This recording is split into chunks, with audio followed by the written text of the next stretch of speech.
ಇದ್ದೇವೆ. ವಿಶೇಷವಾಗಿ ನಾವು ಇವತ್ತಿನ ದಿವಸ ಅಮ್ಮನಲ್ಲಿ ನಾವೆಲ್ಲರೂ ಕೂಡ ಒಟ್ಟಾಗಿ ಎದ್ದುಕೊಂಡು ಶ್ರದ್ಧೆಯಿಂದ ಪ್ರಾರ್ಥನೆ ಮಾಡಿಕೊಳ್ಳುವಂತಹದ್ದು.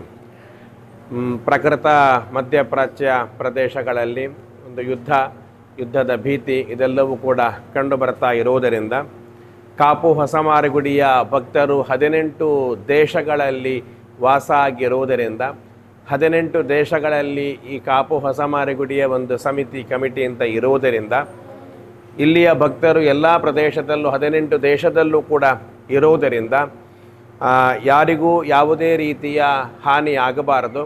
ನಮ್ಮ ಧ್ಯೇಯ ಮಂತ್ರವೇ, ದೇವಸ್ಥಾನದ ಧ್ಯೇಯ ಮಂತ್ರವೇ ಲೋಕಾ ಸಮಸ್ತಾಃ ಸುಖಿನೋ ಭವಂತು ಅಂತ ಇರುವುದರಿಂದ ಲೋಕದಲ್ಲಿ ಎಲ್ಲರಿಗೂ ಕೂಡ ಸುಭಿಕ್ಷೆ ಸಿಗಬೇಕು ಎನ್ನುವಂತಹದ್ದೇ ದೇವಸ್ಥಾನಗಳ ಮೂಲ ಮಂತ್ರ ಮತ್ತು ಧ್ಯೇಯ ಮಂತ್ರವೂ ಕೂಡ ಆಗಿರುವುದರಿಂದ ಈ ಸಂದರ್ಭದಲ್ಲಿ ನಾವು ಕಾಪು ಹೊಸಮಾರಗುಡಿ ಅಮ್ಮನವರಲ್ಲಿ ಕೈಮುಗಿದು ನಾವೆಲ್ಲ ಒಟ್ಟಾಗಿದ್ದುಕೊಂಡು ಶ್ರದ್ಧೆಯಿಂದ ಪ್ರಾರ್ಥಿಸಿಕೊಳ್ಳುವಂತಹದ್ದು.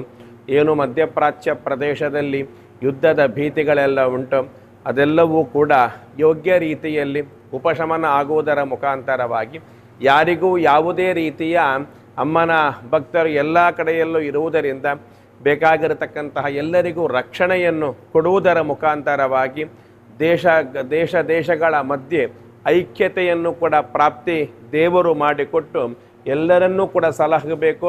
ಎಲ್ಲರಿಗೂ ಶ್ರೇಯಸ್ಸನ್ನು, ಸದ್ಬುದ್ಧಿಯ ಸದಸದ್ವಿವೇಚನೆಯನ್ನು ಕೂಡ ಒದಗಿಸಿಕೊಟ್ಟು ದೇವರು ಕಾಪಾಡಬೇಕು, ಎಲ್ಲರನ್ನೂ ಕೂಡ ದೇವರು ರಕ್ಷಿಸಬೇಕು ಅಂತ ಸನ್ನಿಧಾನದಲ್ಲಿ ಕೈ ಮುಗಿದು ಶ್ರದ್ಧೆಯಿಂದ ಪ್ರಾರ್ಥಿಸಿಕೊಳ್ಳುವಂತಹದ್ದು. ಕಾಪು ಶ್ರೀ ಮಾರಿಕಾಂಬಾಯೈ ನಮಃ ಪ್ರಾರ್ಥನಾಂ ಸಮರ್ಪಯಾಮಿ.